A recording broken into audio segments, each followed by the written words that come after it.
Welcome back for part 2 of my interview with Dr. Robert Shiepe. We go over some really amazing territory, including his interactions with the Pleiadians and his friend Glenn, who can do some amazing things. So let's talk about it. Get in here. This is Jack with Cosmic Road. I talk about UFOs and the paranormal. Please hit like, please subscribe, share on social media, and let me know what you think in the comments below. Okay, here is part 2 of the interview.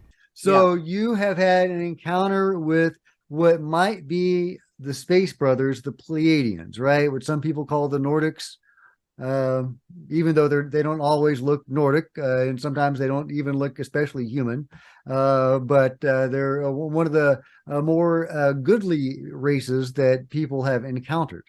And they seem more or less positively disposed toward humans. Yes.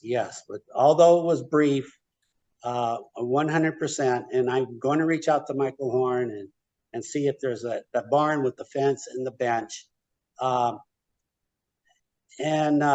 Ironically, too, back in that time, I walked out one day and I saw these magazines in the street. I was going to pick it up like litter.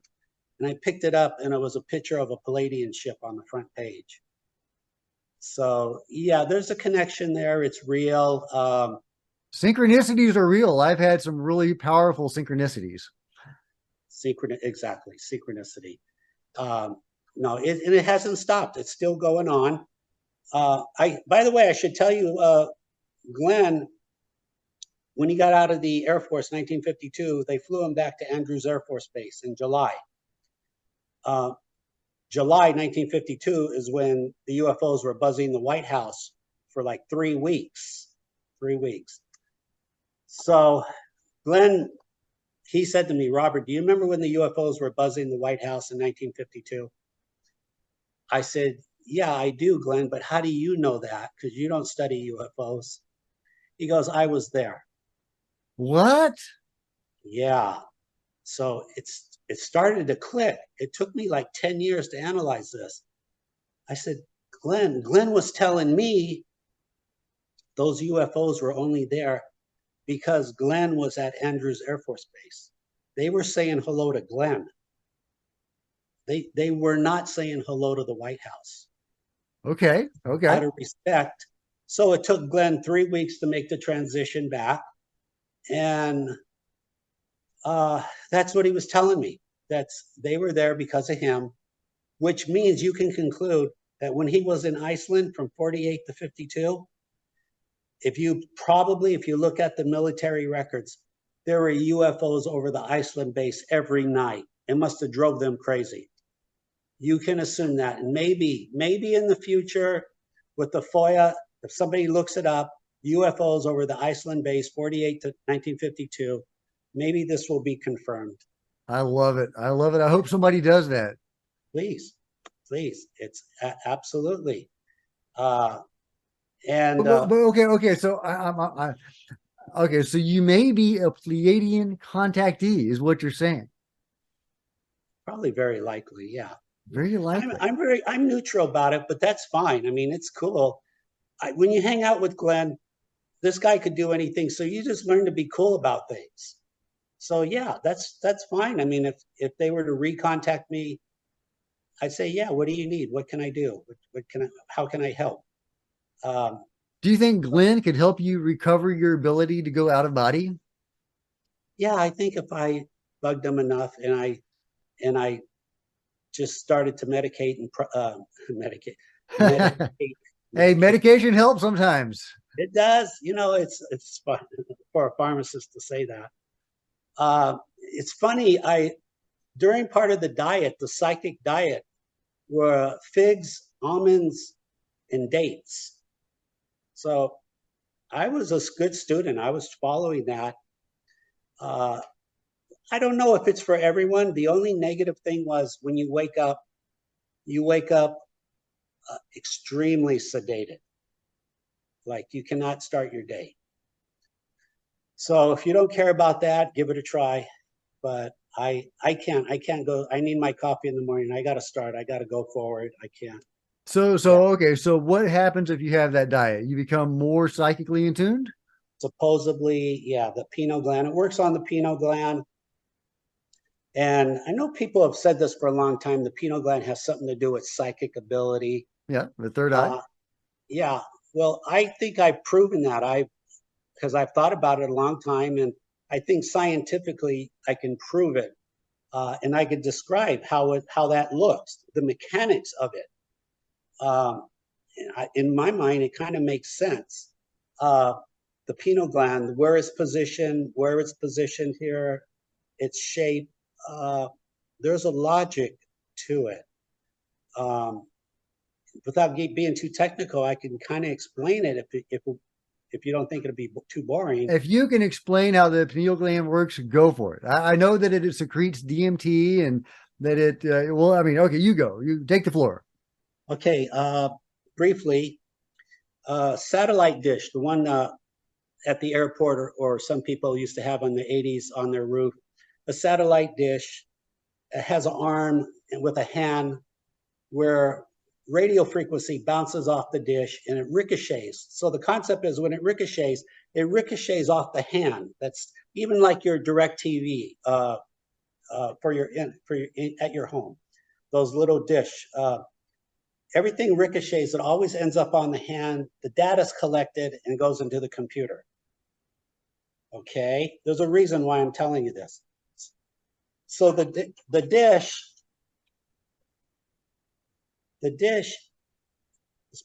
is basically a half a circle. It's parabolic. So, and now the hand, which is extended in front of the dish. Now, if you took that circle and you extended, or half a circle, and you extended it into a full circle, the hand would still be in the center of the circle. So in the center of our brain, which is circular, is a pineal gland. Is the pineal gland functioning like a hand collecting data if it goes inside our skull? Is psychic information collected, ricochets off our skull, and collected onto the pineal gland? Fascinating thought. That's my thought. I like it. I like it. The pineal gland is very fascinating to me. I've been trying to open my third eye. Theoretically, I have done that. I've had what they call a Kundalini awakening, if you're familiar with that term, Yep. and an amazing experience that is supposed to result in opening your third eye. If my third eye is open, I have not noticed it. So I am waiting for that to happen. Well, when it's open, your vision will be clear. It will be as clear as it is right now. That's how you know when it's on. That's how you know. Okay. So when you perfectly can see, if you're meditating, but you can perfectly see, yeah, that's how you know your third eye is active. Now, I do have one potential problem in that multiple psychics and practitioners of esoteric arts have discovered a blockage on the back of my third eye chakra, and the front is fine and is open, but there is some sort of intentional blockage placed on the back. And that is what multiple practitioners, independent of each other, with no knowledge of each other or each other's readings, have found. And I don't know what to make of that. But yeah, it's hard to say. It could be just the way the shape of our skull. Some people, it's a tricky science. And by the way, if somebody has already done this research, I mean, I'm not copying somebody's research. I mean, these are just logics and theories that I come up with a lot of thought. So you go into more of the 3D explanation for the pineal gland and not the more esoteric explanations. Well, esoteric is science. It is science. And we just call it esoteric because it's science 100 years from now. Just like we for esoteric, for the activity of the brain that we don't understand, we call them hallucinations. Well, I guess what I mean to say is more of the 3D explanation as opposed to a more metaphysical explanation. Yeah, yeah. But yeah, there's a 3D to it. There is. Glenn did say around the year 2037, we would all be telepathic. which is kind of right on target. I think that's right on target. It probably electronically, maybe with 6G or 7G technology, we will become telepathic. It's coming. Elon wants to give us brain implants. It's right on target. Yeah. If Glenn said 2037, then yeah, it's going to probably very likely happen. Now, I don't know if we're ready for that. Yeah, I don't either. Yeah. I don't. I don't want to know what other people are thinking. I don't want people to know what I'm thinking. No, no, Yeah. no. How would any marriage survive? I don't see anything good coming from it. I do not see anything good. No, no, Well, but no. that is what they say in the higher dimensions, in the higher realms. The beings are all telepathic. They're all open with each other, and they can, there are no secrets beyond the veil for that reason. And apparently, they like it that way, and it's a good state of being. But it is hard for me to accept that. If we come here to experience individuality, then I guess it's very difficult to let go of that individuality. But it does seem like there is an exchange that would take place if we were telepathic. Then you would lose some of your individuality. There would be no privacy and no way to develop yourself in a private way. Right. We'd all become like one personality, basically. Exactly. And I, I'm not, I'm not in a hurry for that. yeah, not a huge fan of that. Not a huge fan of that. But hey, maybe it'll be for the best. Maybe it'll be for the best. And it sounds like the betting money is on 2037. Pretty much. Yeah. If Glenn said it, I mean, I keep waiting for the day he'll be wrong, but it mathematically has not happened. Okay, well, you have made me very interested in Glenn. I'm going to have to look him up. But I think we may have found a possible explanation for why you are allowed to capture these dragons, and that you may be a contactee, maybe an ambassador of the Pleiadians or what have you. Briefly, 1995, Glenn said, "Hey, Robert, if you're interested in UFOs, let's go to Palmdale, California, Edwards Air Force Base. I'll have them fly by for you." I said, "Glenn, thank you, but I'm really busy at the pharmacy." I remember I started the first mail order pharmacy in the United States, and I didn't have a lot of time to waste. And I said, "No, Glenn." But after I retired in 2012, 5 years later, I was thinking, I said, Glenn, I should have said yes. So in 2017, the beginning of 2017, I I just said, Glenn, I should have said yes. Sorry, it was the wrong answer. And basically, a few months later, uh, all this started happening. All hell, you might say, started breaking loose in a good way. The Covina, California, the Navy started chasing those two UAPs. I have a video of that. And then a few months later, Marina Del Rey, the Coast Guard and the Army fly in, and they're still here. They've never left. Wow. And they're still chasing these small, fast UAP dragons. I call them dragons because I thought they were dragonflies. They're not dragonflies. The Pentagon 100% knows what's going on. Nobody's saying anything. Zero. They wouldn't keep this secret so hard if they didn't know what was going on, or at least have some idea and probably a hand in some of it. So are you saying that Glenn may have kicked off your round Yeah, of UFO experiences? he did because Wow. he's a gentleman. Because I turned down his offer in 1995, but he's a gentleman. So he put it on the table, and being a gentleman, he never took it off the table. He never says, take it now or it's gone forever. So in, again, 2017, when I said, yeah, I accept your offer, that's when all this started. And for further proof, he did say, let's go to Palmdale, California. And then in 2017, that's when I found that video of the Blue Angels in Palmdale, California, flying around in the daytime. And they were recording it, and the wormhole opened right in front of the cockpit. A wormhole. I've shared that. I've shared that video. That is amazing, amazing footage.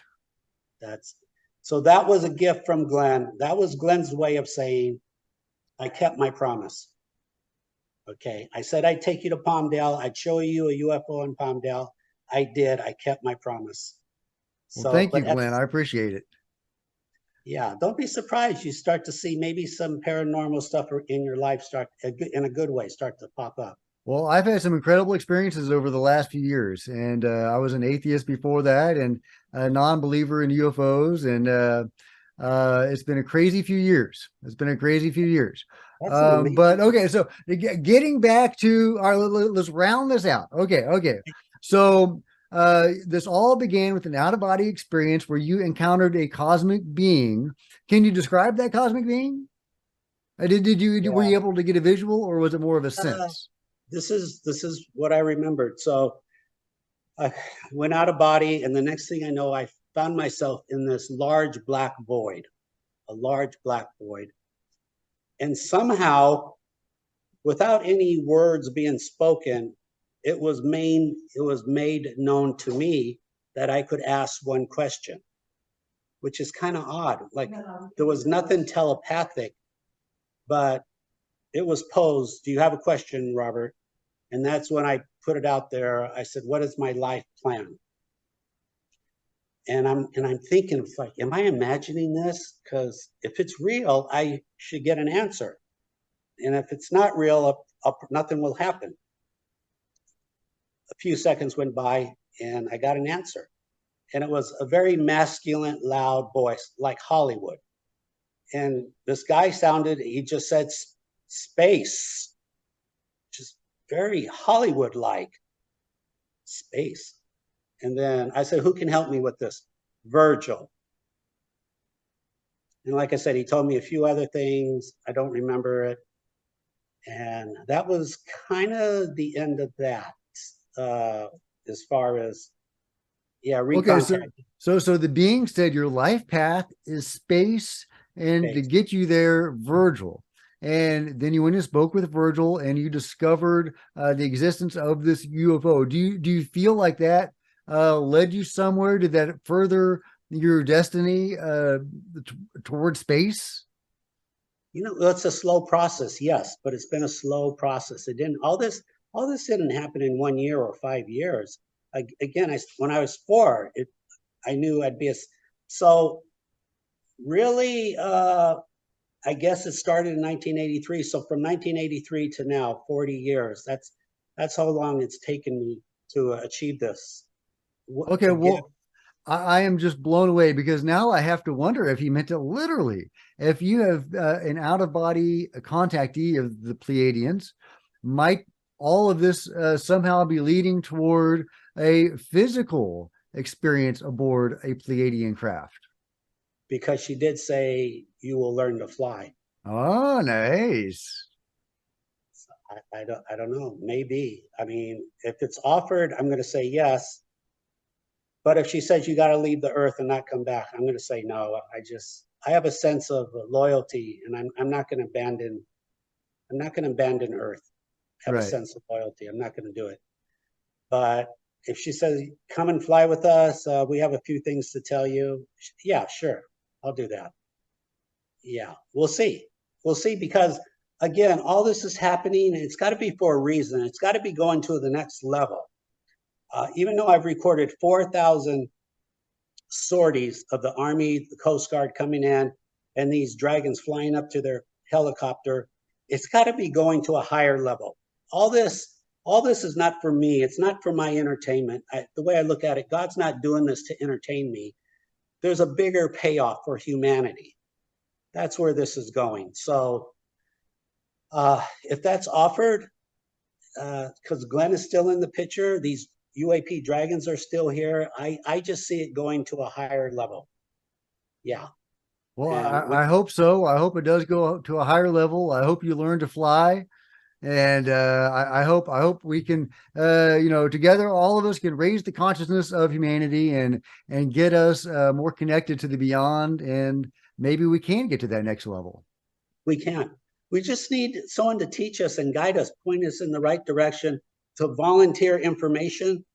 You live long enough. Unfortunately, not enough information is volunteered to us, especially at a young age. It needs to be volunteered. All kinds of information and data. The paranormal, chemistry, physics, math, literature, it takes a lot. But if it's volunteered at an early age, we can grow up to be really awesome adults. Definitely. Absolutely. Definitely. Yeah. Well, if you've studied the Essenes, the nominally Jewish subculture that some believe taught Jesus how to do all his or some of his abilities. If you read the Dolores Cannon books on Jesus, which is a very mystical, interesting take on Jesus that incorporates Atlantean prophecies, UFOs, and reincarnation. So, really interesting, cool take on Jesus. So the Essenes, they were brought up to learn meditation at the age of 3 years old, and they were as they grew up, they developed abilities and they were taught abilities, and they were all to some extent psychic, and just a really amazing group of people according to that vein of research. And Yes. I think Yeah. that we can all get there. I don't know, again, if I want to be telepathic or completely telepathic, but I think that that is a lovely vision of a culture, of an enlightened culture where we're all in touch with our abilities, our psi abilities, or spiritual abilities, whatever you want to call them, from the get-go.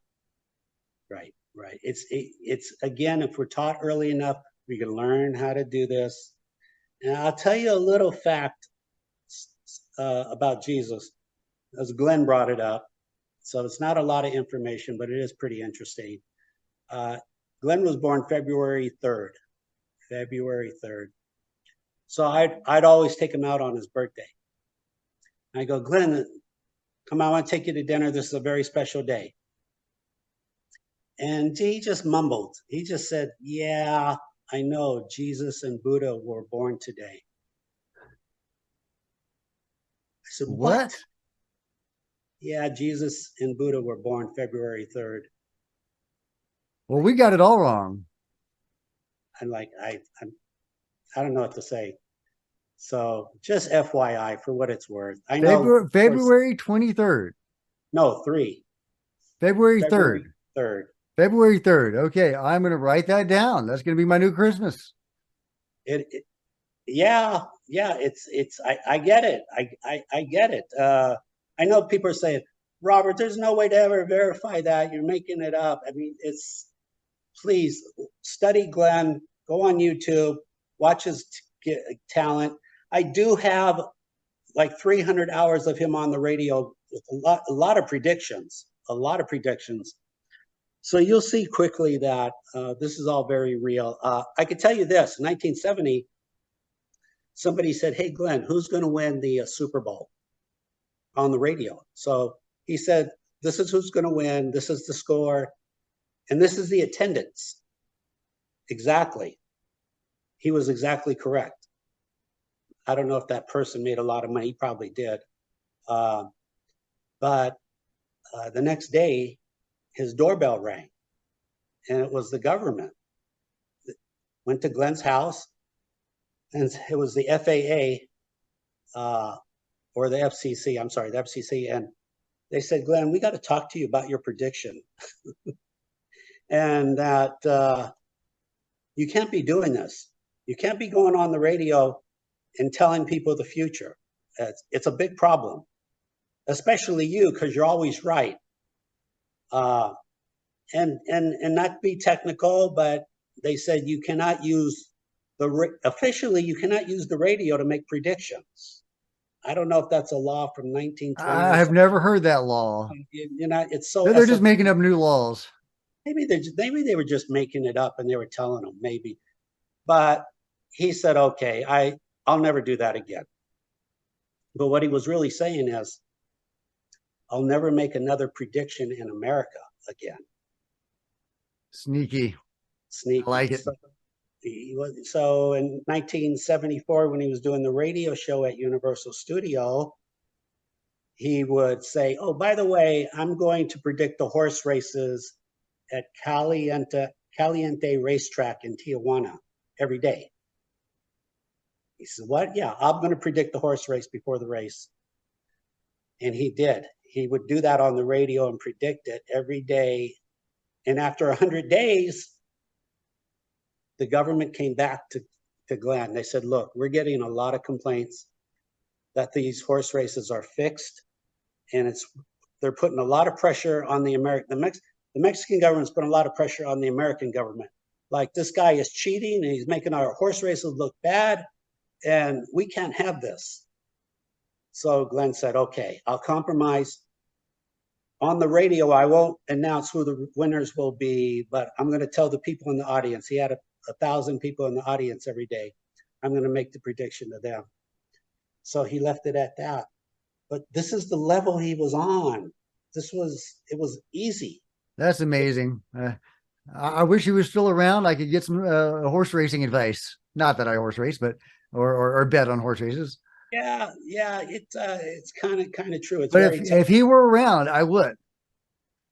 Well, he would tell you that no, he'd be really careful about it. About making predictions, but he'd tell you a lot of other amazing things. You could ask 10,000 other questions and he would answer it. He could tell you who built the pyramids, who was the first engineer that built the pyramids, where did the rocks come from? How did they do it? Did they levitate it? It's unlimited. Do you know the answers to that? No. I took it, Jack. I took it for granted that I was friends with Glenn. I know, as a scientist, I should have asked him.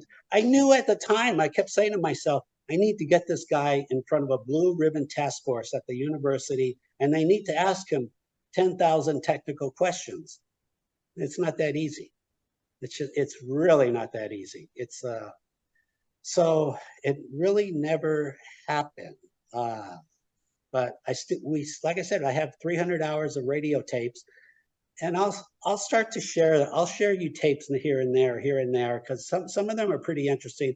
Some of them had to do with time travel, with some very interesting results.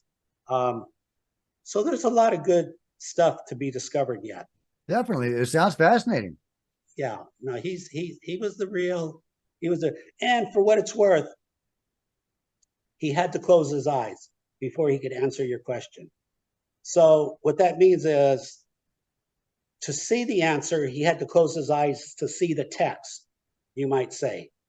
He could only see the answer in a text. How do I know that? Because sometimes he would see words he could not pronounce. That's how you know Interesting. you're looking at a text. Because if it was audio, you would just repeat it. So that's makes sense. He could not do it with his eyes open. That is beyond fascinating. It's incredible, just incredible. Yeah, and there's a few other stories. We'll go into another time. I know your viewers want to hear about UAPs, UFOs, and it's still going on. Right before the show, I recorded the LAPD flew by in front of the house. I haven't checked the tape yet. So there's a good possibility I have a new UAP UFO of the LAPD from a few hours ago, and I will send it to you. Well, that is awesome. I can't wait to see it and to share more of your chronicling of this newly discovered by you phenomenon of this omnipresent UAP. What would you call it? Is it a vehicle? I guess a probe, a drone. Probe, a drone, scout. Yeah. It's small. But it's a huge phenomenon, a global phenomenon, mainly potentially centered in your area, but omnipresent and very hard to detect. But you can take a video, you say, just using a regular smartphone, but do you have to go through it frame by frame to find these objects? How do you if a viewer wanted to do this, how would they go about finding one of these dragons? What you do, take your cell phone, start recording airplanes or helicopters. Or that would be the easiest. I was going to say, if you found an Earth drone flying in the sky, you could do that, or party balloons, because everything gets recon. But really, helicopters, airplanes are the easiest. especially helicopters. Record helicopters, and 30% of us have really good vision. You'll see a dot. You'll see a fast dot. That's the UAP. Okay. So go back, slow it down. People are doing that all over the world. They're sending me video. Like I said, I just got new video from Wyoming and Montana. People just recording airplanes and helicopters. They're having great success. They're all over YouTube. These small drones, these dragons, they're all over YouTube. They love air shows. They love the Blue Angels, the Thunderbirds. That's almost kind of easy. Like I'm giving you the combination to the safe. Well, thank you for giving us the combination. I appreciate it. All right. So how can people find you if they do want to share some stuff with you? And what are there any projects or anything that you're working on that people should know about? Wow, thank you. Great questions. Custodian File on YouTube. And my email is custodianfile@gmail. And basically projects I'm working on. I'm looking forward to this Labor Day weekend because we're going to have clear weather. We're going to have 4 days, theoretically, of a lot of people at the beach, which means there'll be a lot of airplanes and banners in the air, which means there'll be a lot of dragons. So I'm looking forward to documenting all that. I want to hire some people. By the way, if you're in Los Angeles, I'll hire you for the day just to go and record these dragons. I'll pay you. Nice. That sounds like a good gig, guys. It is. It is. You do it for free, but I'll pay you. Also, I'm trying to get my hands on a thermal flare camera because they do leave a heat trail. And so that means because the Army and the police are here at night looking. So if I had a thermal camera, I could get the same video. So Nice.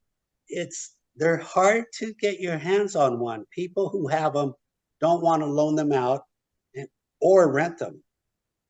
And then if you want a decent one, it's between $20,000 and $80,000 for a really good one.